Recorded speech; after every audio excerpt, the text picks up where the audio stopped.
Hello बच्चों, let's see the following question. Obtain the relation between mass and energy. Question में क्या बोला है? मास एंड एनर्जी के बिटवीन रिलेशन जो है वो ऑब्टेन करना है. So first of all we will talk about the key concept used in the question. इस क्वेश्चन में क्या की कॉन्सेप्ट यूज हो रहा है? यहाँ पे क्या बोला है?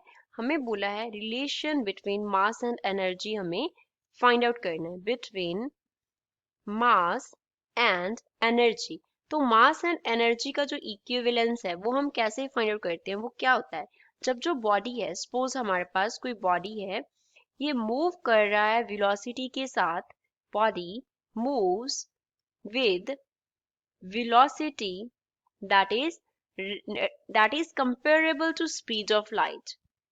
Comparable to speed of light. Speed of light के कंपेरेबल स्पीड से जब बॉडी मूव करता है तो उसकी एनर्जी एंड मास के बिटवीन हम क्या कर सकते हैं? रिलेशन ड्राइव कर सकते हैं. सो इस क्वेश्चन को सॉल्व करते हैं. फोर्स बॉडी के ऊपर क्या एक्ट कर रहा है? फोर्स जो है वो एक्ट कर रहा है. बॉडी के ऊपर फोर्स एफ एक्ट कर रहा है. तो उस फोर्स एफ की वजह से बॉडी क्या करेगा?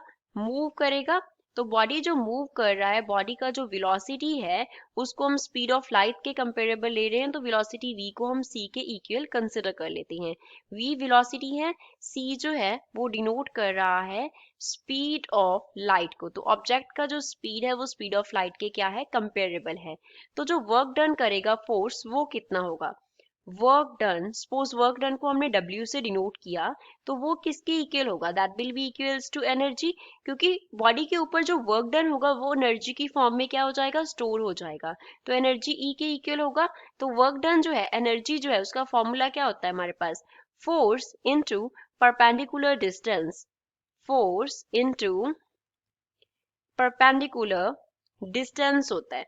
तो यहाँ पे फोर्स को F सब्स्टिट्यूट कर देते हैं एंड सपोज कर लो कि जो बॉडी है वो कितना मूव किया? S डिस्टेंस मूव किया. तो यहाँ पे क्या आ गया? S आ गया. नाउ फर्दर डिस्टेंस का अगर हम बात करें तो डिस्टेंस का हमारे पास रिलेशन क्या होता है?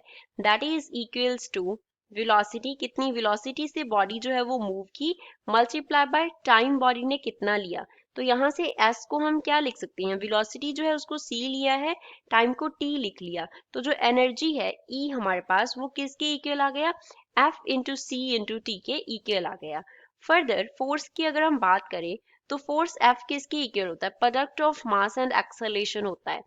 m जो है वो डिनोट कर रहा है मास को एंड a जो है वो डिनोट कर रहा है एक्सेलेरेशन को. तो एक्सेलेरेशन एंड मास का जो प्रोडक्ट है वो फोर्स होता है. एंड फर्दर अगर हम एक्सेलेरेशन की बात करें तो एक्सेलेरेशन हमारे पास क्या होगा? ये होता है वेलोसिटी अपॉन में टाइम के इक्वल. तो वेलोसिटी कितना है? c है एंड टाइम कितना है? t है. तो यहाँ पे रिलेशंस यूज करते हैं. E is equals to, force की जगह पे पहले तो हमने यूज कर लिया m into a into c into t. अब यहाँ पे a की जगह पे क्या आ जाएगा? m एज इट इज आ गया. a की जगह पे आ गया c अपॉन t, साथ में आ गया c इंटू t. तो t से कैंसिल हो जाएगा and E will be equals to m into c square. जो एनर्जी एंड मास का रिलेशन है वो ये होता है हमारे पास. E is equals to mc square होता है. So this is final relation for the given question. I hope you understood it well. Thanks.